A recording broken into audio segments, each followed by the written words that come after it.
पिल्ली की रानी। एक थी रानी। क्योंकि राजा की मौत एक हादसे में हो गई थी, रानी को ही राज्य संभालना पड़ रहा था।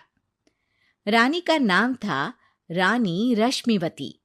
रानी ईमानदार थी और प्रजा की सेवा में लगी रहती थी। एक दिन उसके दरबार में 3 नौजवान आए, रमेश, सुरेश और दिनेश। कहो, क्या सहायता कर सकती हूँ मैं तुम्हारी? हम आपके दरबार में काम करना चाहते हैं ताकि जनता की सेवा कर सके। लेकिन अभी तो तुम्हारी उम्र बहुत छोटी है। तुम लोगों को तो अभी अपनी पढ़ाई पर ध्यान देना चाहिए। हमारा मन पढ़ाई में नहीं लगता। माता पिता को लगता है कि हम किसी के लायक नहीं है और हम साबित करना चाहते हैं कि हम लायक हैं।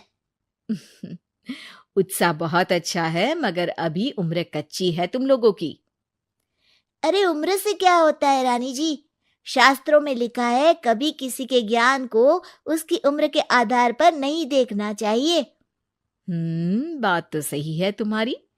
और अगर सच में तुम अगर ये संकल्प करके आए हो कि तुमको यहाँ काम करना है, तो पहले परीक्षा देनी पड़ेगी। 3 परीक्षा, एक शारीरिक परीक्षा, एक बुद्धि की परीक्षा और एक देशभक्ति की परीक्षा।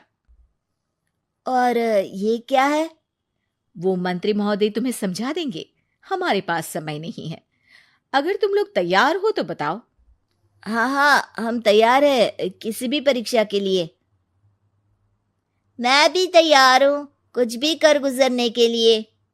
तो ठीक है मंत्री जी, आप इन तीनों की परीक्षा कल से ही शुरू कर दीजिए। जो आ गया रानी साहिबा।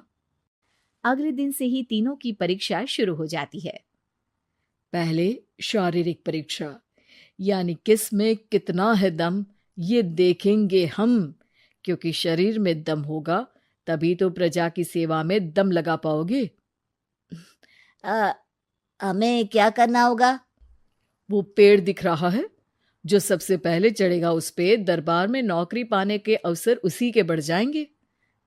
मैं चढ़ता हूँ। अरे रुको रुको, गिनती गिनने दो। 1, 2, 3। 3 की गिनती के बाद रमेश और सुरेश भागकर पेड़ के पास गए, मगर दिनेश आराम से पेड़ के पास गया। जैसे ही रमेश और सुरेश आधे पेड़ तक चढ़ गए, दिनेश ने उन दोनों की टांग पकड़ के उन्हें नीचे गिरा दिया और खुद पेड़ पर चढ़ गया। दिनेश की जीत हुई। अरे लेकिन इसने बेईमानी की। बेईमानी नहीं की, बुद्धि लगाई। शरीर के दम के साथ दिमाग में भी दम होना चाहिए। क्यों मंत्री जी? हाँ हाँ, बात तो तुम्हारी सही है, लेकिन बात अगर बुद्धि की है तो बुद्धि की असली परीक्षा हम कल लेंगे। शाम को जाकर मंत्री रानी को सब बता देते हैं। यानी दिनेश उन सब में ज्यादा होशियार है। जी रानी साहिबा। अगले दिन तीनों की बौद्धिक परीक्षा का समय होता है। आज हमें क्या करना है मंत्री जी? थोड़ा सब्र करो, कल जल्दबाजी में ही हारे थे तुम। सही कह रहे हैं मंत्री जी। अरे तू क्यों ज्यादा बोल रहा है? तू भी तो हारा था ना कल। ए दिनेश, ज्यादा होशियार मत बन। अरे अरे अरे, लड़ो मत। आज की परीक्षा पर ध्यान दो। आज की बौद्धिक परीक्षा में ये कुछ बोरे हैं, कुछ में नमक है और कुछ में रुई। जिसको जो ले जाना है उठा लो। देखते हैं कि कौन जल्दी से कोई भी एक बोरा नदी के उस पार लेकर जाता है। समय शुरू होता है अब। तीनों बोरों की तरफ बढ़ते हैं। सुरेश, नमक की बोरी भारी है, ले जाने में मुश्किल होगी। हाँ हाँ, सही कह रहा है, रुई हल्की है, हम दोनों रुई लेकर चलते हैं। अरे भाई, मैं तो नमक लेकर जाऊंगा। रमेश और सुरेश ये सोचकर हंसते हैं कि आज तो दिनेश हार ही जाएगा। दौड़ शुरू होती है। 1, 2, 3। तीनों नदी की तरफ भागते हैं। रुई में वजन कम होने के कारण रमेश और सुरेश आगे निकल जाते हैं और दिनेश थोड़ा पीछे। पर जैसे ही वो सब नदी में जाते हैं, दिनेश की बोरी का नमक गलने लगता है और वजन कम हो जाता है, जबकि रमेश और सुरेश की रुई में पानी भर जाता है और बोरी का वजन बढ़ जाता है। अरे ये इतनी भारी क्यों हो गई रमेश? अरे मुझे क्या पता, शायद जादुई बोरी है। अरे लगता है कि हम बेवकूफ बन गए। बने नहीं हो, तुम हो ही बेवकूफ। इतना तो पता होना चाहिए कि पानी में नमक गल जाएगा। दिनेश का पूरा नमक गल जाता है और बोरी खाली हो जाती है। वो जल्दी से रेस पूरी कर लेता है। इस परीक्षा के विजेता भी दिनेश ही है। उसने दिमाग लगाकर दिखा दिया कि वो बौद्धिक परीक्षा में भी रमेश और सुरेश से आगे है। अब कल तुम्हारी देशभक्ति की परीक्षा होगी, जो स्वयं रानी मां लेंगी। रात को फिर मंत्री रानी के पास जाकर बता देते हैं कि आज की परीक्षा में कैसे दिनेश ने अक्लमंदी दिखाई और बौद्धिक परीक्षा में भी उसी की जीत हुई। अरे वाह, दिनेश तो हमारे बहुत काम आ सकता है। हम उत्साहित हैं कल की परीक्षा के लिए। वो तो ठीक है रानी साहिबा, लेकिन हमने सुना है कि पड़ोसी राज्य का राजा आकाशदीप हमारे राज्य की सीमा में घुसपैठ कर रहा है।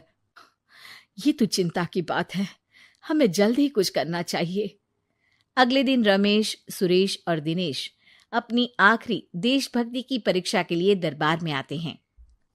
प्रणाम रानी साहिबा। नमस्कार रानी जी। प्रणाम रानी माँ। हमने तुम्हारी परीक्षा पर गौर किया। दिनेश आगे हैं। हम तुम तीनों में से किसी दो को ही दरबार में काम दे सकते हैं। किसी एक को आज जाना होगा। तो देशभक्ति की परीक्षा के लिए तैयार हो? पूरी तरह से। मैं तीनों से एक ही सवाल करूंगी। जिसका जवाब सबसे सही लगेगा उसे तो नौकरी मिल ही जाएगी। फिर दूसरे सबसे सही जवाब देने वाले को भी काम मिलेगा। आप लोगों का समय शुरू होता है अब। ज्यादा सोचने का समय नहीं होगा। जो मन में पहली बात आए उसका जवाब दे। तो सवाल यह है कि तुम इस मिट्टी के लिए क्या कर सकते हो? मैं इस मिट्टी को साफ रखूंगा। यहाँ के लोगों के भोजन की कमी को मैं पूरी करूंगा। मैं यहाँ के लोगों को गले लगा लगा के उनको खुशी दूंगा रानी माँ, और गरीबों के लिए घर बनवाऊंगा। मैं इस मिट्टी के लिए किसी की जान भी ले सकता हूँ रानी माँ। मंत्री, दिनेश को एक तलवार दो। जी रानी जी। दिनेश, पड़ोसी राज आकाशदीप की जान तुम्हारे हाथ में है। जाओ, अपना काम पूरा करो। आज रात को तुम उस पर हमला करोगे जब वो सो रहा होगा। दिनेश वहां से चला जाता है।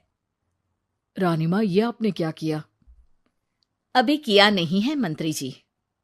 आप आकाशदीप को संदेशा भिजवाओ कि पड़ोसी देश का एक कातिल रात को उन पे हमला करेगा और दिनेश को पकड़वा दो। अरे, ये आप क्या कह रही हैं? और क्यों कर रही हैं आप ऐसा? राजा को लगेगा कि हमने उसकी मदद की, उसकी जान बचाकर। वो हमारे राज्य का पीछा छोड़ देगा और हमारा एहसानमंद हो जाएगा।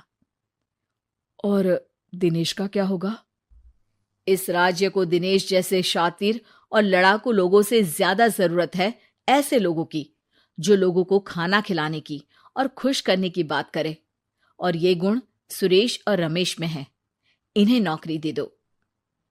दिनेश बहुत चतुराई से नौकरी हड़पना चाहता था, जिसके लिए उसने रमेश और सुरेश जैसे दोस्तों का भी नुकसान किया। पर रानी ज्यादा चतुर निकली। उसने एक तीर से दो निशाने लगाए।